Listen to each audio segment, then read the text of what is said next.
दोस्तों आज हम बात करेंगे 1950s की कुछ बहुत बेहतरीन फिल्मों के बारे में जो मेरी पर्सनल फेवरेट्स भी हैं।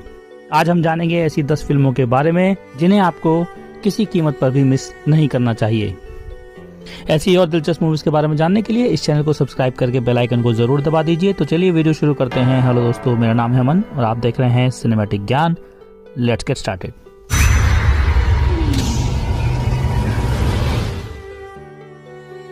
दोस्तों मेरी फेवरेट फिल्म में 10th नंबर पर है 1957 में आई witness for the prosecution. Witness for the prosecution सिर्फ 1950s के सबसे बेहतरीन कोर्ट रूम ड्रामा में से एक ही नहीं है, बल्कि ये अब तक के सबसे बेहतरीन ड्रामा में से एक है। ये एक हाई प्रोफाइल मर्डर केस पर सेंटर्ड है जिसमें अक्यूज्ड को एक उम्र दराज वकील की मदद मिलती है जो इस केस के बारे में पैशनेट हो जाता है क्योंकि ये बहुत पब्लिसाइज्ड और सनसनीखेज हो जाता है। कुरोसावा और हिचकॉक की तरह ही बिली वाइल्डर एक ऐसे फिल्म डायरेक्टर थे जिनके लिए 1950s एक शानदार दशक रहा, और वो भी इतना कि विटनेस फॉर द प्रोसिक्यूशन को कभी कभी इस वक्त की उनकी बाकी अकम्पलिशमेंट्स की कंपैरिजन में अनदेखा कर दिया जाता है। फिर भी इसे अनदेखा नहीं किया जाना चाहिए क्योंकि जब कोर्ट रूम के अंदर बड़े पैमाने पर सेट की गई बेहतरीन फिल्मों की बात आती है तो वो अक्सर इससे बेहतर नहीं हो पाती। 9th पर है 1957 में ही आई the bridge on the river Kwai. David Lean की the bridge on the river Kwai जैसी बहुत कम फिल्में वॉर की फ्यूटिलिटी यानी निरर्थकता को इतने अच्छे ढंग से दर्शाती हैं। वर्ल्ड वॉर 2 पर बनी ये फिल्म क्रिटिकली हिट रही और अकेडमी अवार्ड्स में भी काफी सफल रही। इसे 8 ऑस्कर्स के लिए नॉमिनेट किया गया और बेस्ट पिक्चर समेत कुल 7 अवार्ड इसने जीते भी। ये ब्रिटिश सोल्जर्स के एक ग्रुप की कहानी है जिन्हें जापानीज आर्मी के बंदी रहते हुए एक पुल बनाने के लिए मजबूर किया जाता है और एक्सटर्नल फोर्सेस उस पुल को डिस्ट्रॉय करने की साजिश रचती हैं तो क्या कॉम्प्लिकेशंस पैदा होती हैं। ये एक निराशाजनक लेकिन पूरी तरह से एंटरटेनिंग वॉर फिल्म है जो अपनी सिंपल लेकिन पावरफुल कहानी को बखूबी बयां करती है, और साथ ही टेक्निकल पर्सपेक्टिव से भी इसे जितना सराहा जाए उतना कम है। इसकी ग्रेटनेस का अंदाजा इसी बात से लगाया जा सकता है कि इसने 12 एंग्री मैन के साथ रहते हुए भी बेस्ट पिक्चर का अवार्ड अपने नाम किया। 8th पर है 1959 में आई French film the 400 blows. The 400 blows बेशक अब तक की सबसे बेहतरीन कमिंग ऑफ एज फिल्मों में से एक है और ये एक instrumental French new wave film भी है। ये एंटोनी डोनेल नाम के एक यंग लड़के के बारे में है जिसमें फिल्म बस उसकी लाइफ में वेरियस एडल्ट्स के साथ उसके टकराव के दौरान उसे फॉलो करती है और लगातार सोसाइटी के खिलाफ उतना ही हमला करती है जितना एक एडोलेसेंट लड़का असल में कर सकता है। इसकी गंभीरता और लगातार रियलिज्म पर फोकस करने से ये इमोशनली थका देने वाली फिल्म बन सकती है, लेकिन इसमें किसी भी तरह की छेड़छाड़ ना करना भी एक वजह है कि ये रिलीज होने के बाद से इतने सालों तक अच्छी तरह से हमारे जहन में कायम है। बाद के डेकेड्स में असंतुष्ट और निराश यूथ के बारे में कई फिल्में शायद द 400 ब्लोज से इन्फ्लुएंस थी क्योंकि बड़े होने के स्ट्रगल के बारे में फिल्में इससे ज्यादा इफेक्टिव नहीं हो सकती हैं। 7th पर है 1953 में आई टोक्यो स्टोरी। आसान शब्दों में कहें तो टोक्यो स्टोरी एक ऐसी फिल्म है जो बताती है कि कैसे यंग जनरेशन पुरानी जनरेशन को भूल जाती है। ये इसे एक दुखद और एक ऐसी फिल्म बनाता है जो फन से कोसों दूर है, लेकिन ये एक जरूरी सामाजिक मुद्दे को छूती है जो उक्त बुजुर्गों के पॉइंट ऑफ व्यू से इस तरह से निगलेक्ट होने को दर्शाती है। इस केस में यहाँ एक दादा दादी की जोड़ी है जो अपने परिवार से मिलने जाती है और पाती है कि परिवार के मेंबर्स कुछ ज्यादा ही बिजी हैं। यासुजीरो ओजुकी डायरेक्टेड कई बेहतरीन फिल्मों में से ये कहा जा सकता है कि टोक्यो स्टोरी उनकी सबसे बेहतरीन फिल्म है। उन्होंने ऐसी डाउन टू अर्थ फिल्में बनाने में महारत हासिल की जो बिना कुछ कहे काफी डेवस्टेटिंग और बहुत ही रिलेटेबल थी। टोक्यो स्टोरी शायद अपनी पावर्स के चरम पर उस महान जापानीज फिल्म मेकर का रिप्रेजेंटेशन करती हैं।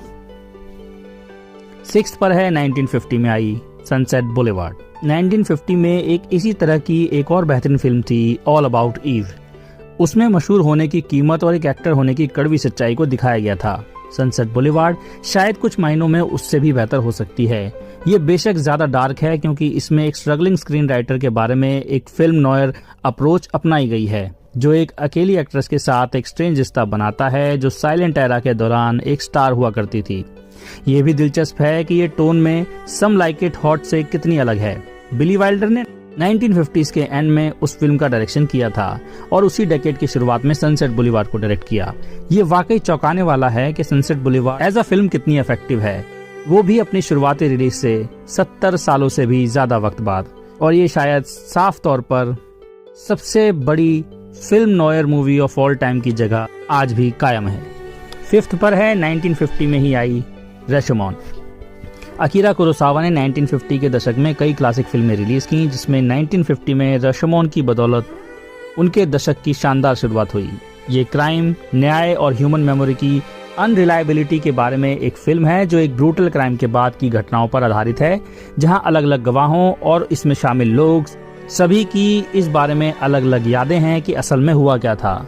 ये एक ऐसी कहानी है जिसे विजुअल मीडियम में बताए जाने से फायदा होता है, क्योंकि एक के बाद एक सब्जेक्टिव व्यू देखना आसान है, जिसमें कुरोसावा फिल्म के सेंट्रल मैसेज को डिमॉन्स्ट्रेट करने के लिए दिलचस्प तरीकों से चीजों को एक्सपर्टली बदल देते हैं। बाय डिजाइन रशोमोन आसान आंसर्स के मामले में बहुत कम ऑफर करती है, लेकिन ये बहुत अच्छी तरह से बनाई गई है, बेहतरीन एक्टिंग की गई है और देखने में हमेशा ही दिलचस्प लगती है। चौथी फिल्म है 1955 में आई पाथेर पांचाली। पाथेर पांचाली ओप्पू ट्रिलॉजी के नाम से जाने जाने वाली फिल्मों का फर्स्ट पार्ट है। इन सभी को डायरेक्ट किया है फिल्म मेकिंग हिस्ट्री के सबसे जाने माने इंडियन फिल्म मेकर्स में से एक सत्यजीत रे ने, और इसमें ओप्पू की कहानी बताई गई थी, जो पाथेर पांचाली में एक यंग लड़के की कहानी की सीरीज की शुरुआत करता है और बाद की फिल्मों में उसकी लाइफ की बाद की स्टेजेस दिखाई जाती हैं। पाथेर पांचाली शायद ओप्पू के बड़े फैमिली मेंबर्स पर ज्यादा अटेंशन देती है और ओप्पू अपराजितो और ओप्पू संसार में सेंट्रल कैरेक्टर बन जाता है। फिल्म बंगाल के एक छोटे गांव में जिंदगी की हार्शनेस को डिपिक्ट करती है और हालांकि इसे देखना आसान नहीं है, लेकिन ये एक एम्फेटिक और मूविंग फिल्म है जो एक इंटीमेट और पावरफुल कहानी बताती है, जिसे ट्रिलॉजी की बाकी फिल्मों अपराजितो और द वर्ल्ड ऑफ ओप्पू में भी विस्तार से बताया गया है। तीसरी फिल्म है 1958 में आई वर्टिगो। कई लोगों से पूछें एल्फ्रेड हिचकॉक की सबसे बेहतरीन फिल्म कौन सी है, और इस बात की पूरी पॉसिबिलिटी है कि वो कहेंगे साइको, लेकिन अगर वो साइको नहीं चुनते हैं तो ज्यादातर वर्टिगो को ही चुनेंगे और मैं भी उन्हीं में से एक हूँ। ये शायद ग्रेट डायरेक्टर की सबसे एम्बिशियस और उनके काम के विशाल दायरे में सबसे पर्सनल फिल्म है। इसका प्लॉट एक रिटायर्ड प्राइवेट डिटेक्टिव पर फोकस करता है, जिसे अपने एक दोस्त के लिए एक प्राइवेट काम करने के लिए हायर किया गया है, लेकिन एक्स डिटेक्टिव मामले में बहुत ज्यादा तल्लीन हो जाता है और इस सब के सेंटर में मिस्टीरियस औरत होती है। ये सब्र के साथ लेकिन एक अनप्रेडिक्टेबल तरीके से सामने आती है और अभी भी दशकों बाद भी उतनी ही सरप्राइजिंग लगती है। सीधे शब्दों में कहें तो एक साइकोलॉजिकल थ्रिलर इस फिल्म से बेहतर नहीं हो सकती। सेकंड पर है 1957 में आई 12 एंग्री मैन। सभी आदमी इक्वली एंग्री नहीं है, लेकिन फिर भी टाइटल 12 एंग्री मैन एक्यूरेट लगता है। ये शायद अब तक की सबसे बड़ी लीगल ड्रामा है जो लगभग पूरी तरह से जूरी रूम में सेट है और 12 ज्यूरर्स को फॉलो करती है, जहां वो एक केस पर चर्चा करते हैं जो शुरू में एक सीधा साधा मर्डर ट्रायल लग रहा था, लेकिन जब ज्यूरर्स को प्रोसिक्यूशन के केस पर डाउट होता है तो ये और ज्यादा कॉम्प्लेक्स हो जाती है। ये सिडनी लुमेट की डायरेक्टोरियल डेब्यू फिल्म थी, जिन्होंने एक रिमार्केबल फिल्म मेकिंग करियर बनाया। फिर भी यकीनन उन्होंने जो कुछ भी बनाया वो 12 एंग्री मैन को छू नहीं पाया। ये एक ऐसी फिल्म है जो शायद 50s में एकदम परफेक्ट थी और अब भी एकदम परफेक्ट लगती है। एक सिंपल प्रमाइस और कन्फाइंड लोकेशन और ऐसी चीजों का यूज करके एक बिल्कुल एब्जॉर्बिंग ड्रामा बनाया गया। इससे पहले कि हम नंबर 1 की तरफ बढ़ें, चलिए जानते हैं 1950s में आई मेरी कुछ और फेवरेट फिल्म्स के बारे में जो इस लिस्ट में जगह नहीं बना पाई।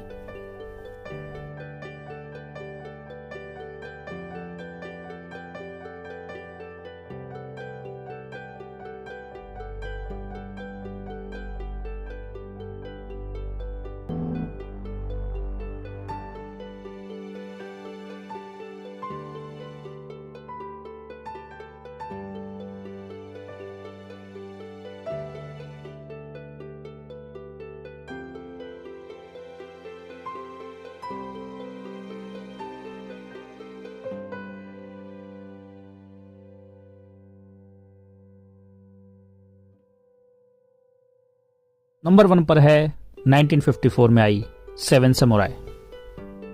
सेवन समुराई के बिना ये इमेजिन कर पाना मुश्किल है कि 2020s में एक्शन फिल्में कैसी दिखेंगी। इस क्लासिक समुराई फिल्म ने कई ट्रोप्स और ट्रेडिशंस को एस्टैब्लिश किया जिसे व्यूअर्स अब एक्शन जॉनर के रूप में पहचानते हैं। ये टाउन्स पीपल द्वारा बैंडिट्स के हमलों से अपने टाउन को डिफेंड करने में मदद करने के लिए 7 वॉरियर्स को हायर करने की एक एपिक कहानी को बखूबी बयान करती है। 3.5 घंटे से ज़्यादा वक्त में एक टीम बनाई जाती है, तैयारियां की जाती हैं और फिर एक गहन और घातक लड़ाई लड़ी जाती है। इसे सीधे 3 अलग अलग एक्ट्स में डिवाइड किया गया है, लेकिन फॉर्मूला काम करता है और समझ में आता है कि ये इतनी इन्फ्लुएंशियल क्यों थी। फिर भी उस इन्फ्लुएंस के बावजूद बहुत कम एक्शन एडवेंचर फिल्में सेवन समुराई जितनी थ्रिलिंग होने के करीब पहुंच पाती है, ये इंश्योर करते हुए कि अकीरा कुरोसावा की ये फिल्म पूरे 1950s की सबसे ग्रेटेस्ट फिल्म होना डिजर्व करती है और इसीलिए ये मेरी फेवरेट लिस्ट में नंबर 1 पर है। तो चलिए दोस्तों, अगली बार आपसे मुलाकात होगी ऐसे ही किसी लिस्ट या किसी मूवी एक्सप्लेनेशन के साथ। मैं मिलता हूँ आपसे अगले वीडियो में। Thanks for watching. Bye bye.